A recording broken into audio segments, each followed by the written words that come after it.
Yes, hi there, Victor Pross speaking, anarchist artist. Today, I would like to touch upon the subject of Christian anarchists.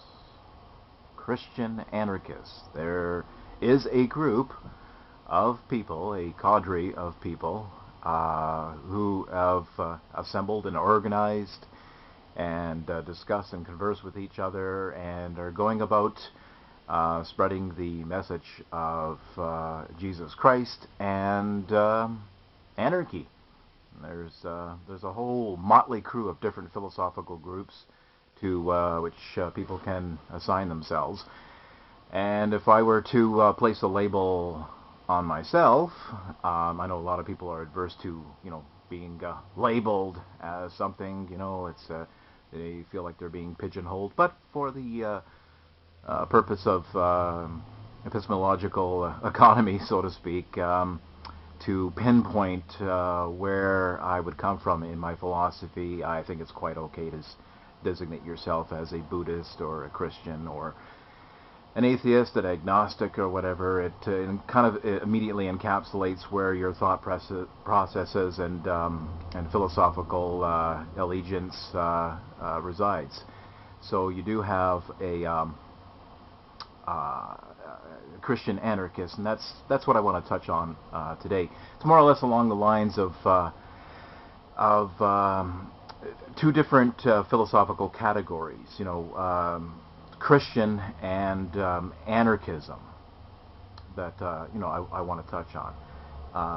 Kind of meshing those together, and we have to ask if there's any consistency, if there's a logical contradiction in such a designation. You could very well say that you're a vegetarian anarchist. They're not the same. Or you're you ascribe to an objective basis of morality. You're an objectivist anarchist, not the small O, not the big O Ayn Rand objectivist, but small O objectivist and anarchist. So you could very well say that without necessarily lapsing into any kind of epistemological contradiction or anything like that, or conceptual contradiction. So we have to look at the question of Christian anarchists. Now, just to let you know up front, I am an atheist. I do not ascribe to any supernatural belief in God and or a supernatural God. Now, why I think that the Christians, this cadre of Christian anarchists, are anarchists is because they are.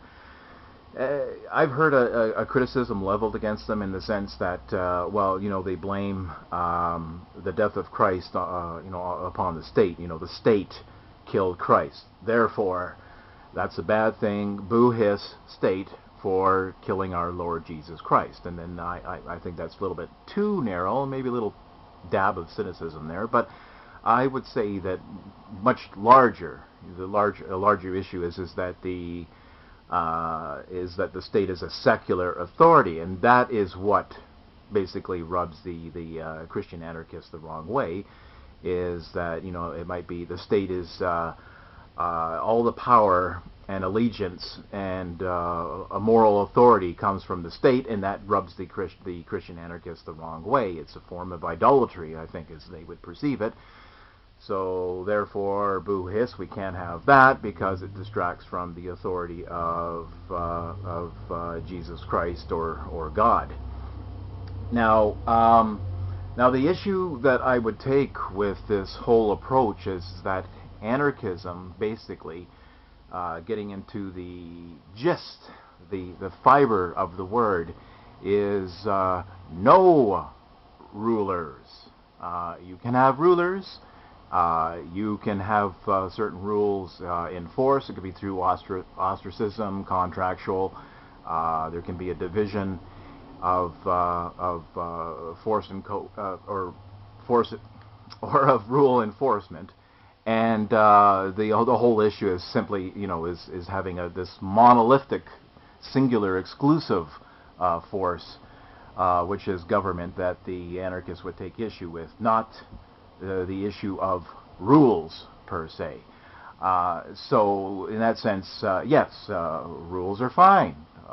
Rules are fine to the anarchists. That leads into a whole other separate discussion. But I'm just trying to make the point that the core here is no rulers, in the sense of a monolithic, exclusive category of human beings who have been allotted the grand magical title of government, and they get to call all the shots. They could be tyrannical, despotic, idiotic rules. Too bad, we are the authority. You are to do as we say. So that's the problem here. Now, so the Christian anarchists fail to get to the gist of the matter of no rulers. So let's look at the the idea of God.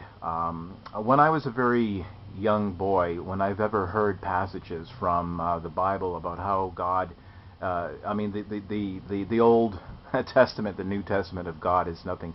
It's unbelievable. I mean, he's a cosmic monster who's throwing his weight around. He's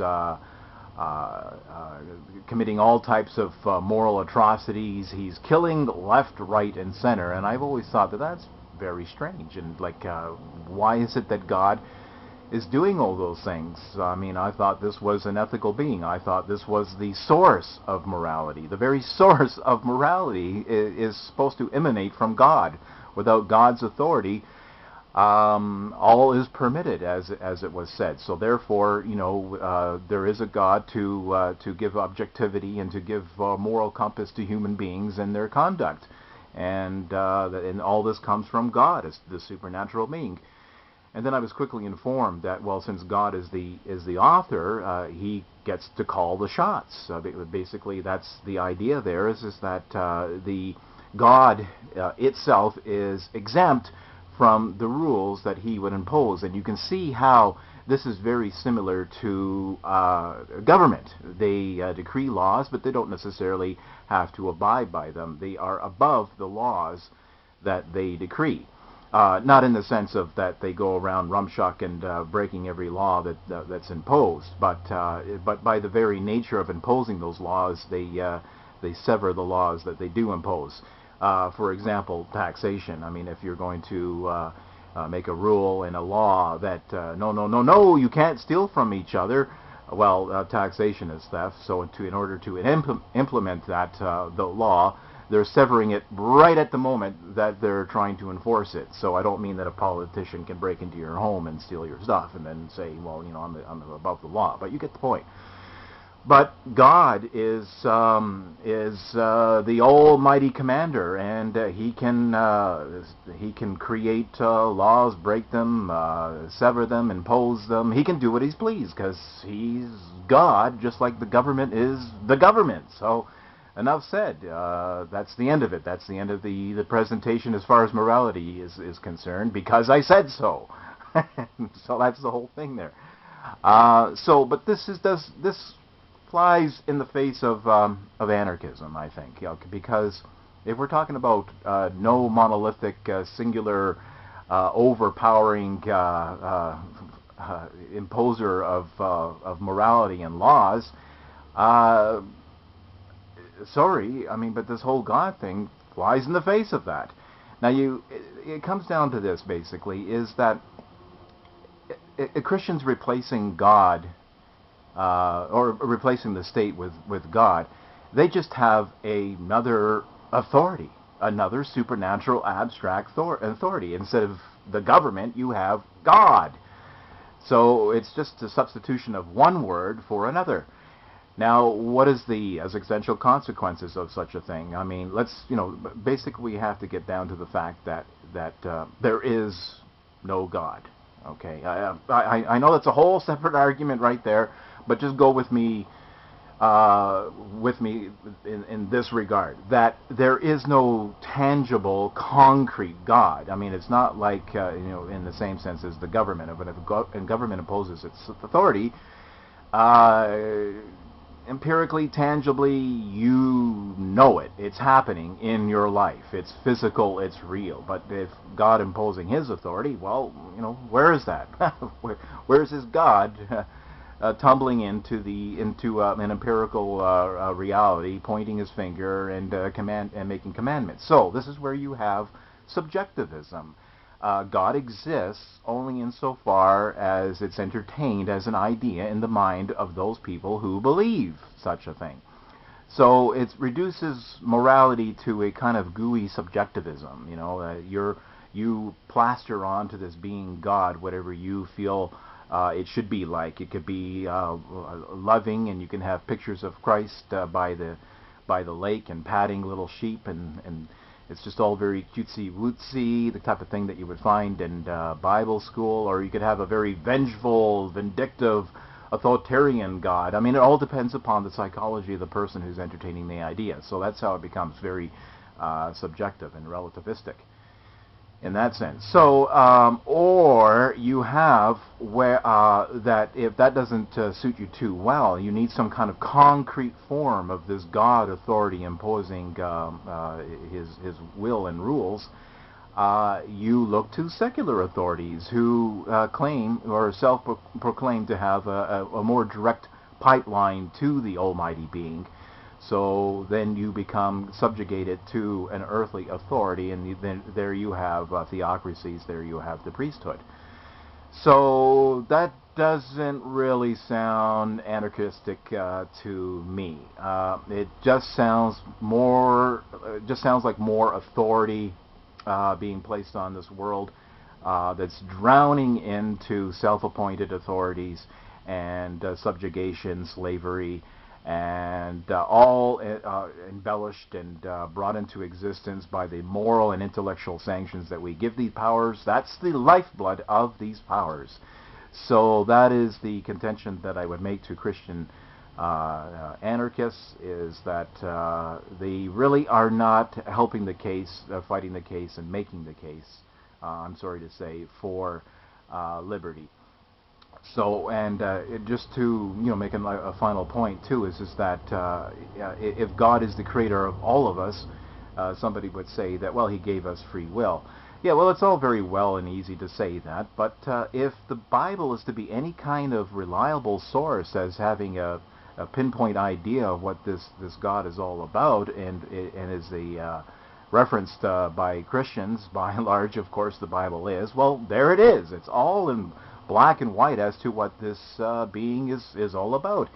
If God decides that it's okay to kill, if there's a reason for it, and he does it, that you can't argue with that, because he is the author of everything. So if you create something, you have dominion over it. It's just kind of like in the sense of property rights. If you make something, if you build a house on a strip of land, you could say that that's your property because it came from you. It came from your work. Came from your labor.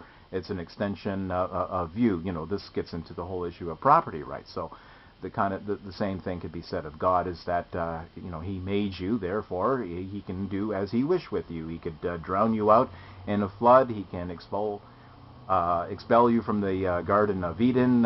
He can create a world apocalypse. He can create floods. He can do whatever he wants because he's God.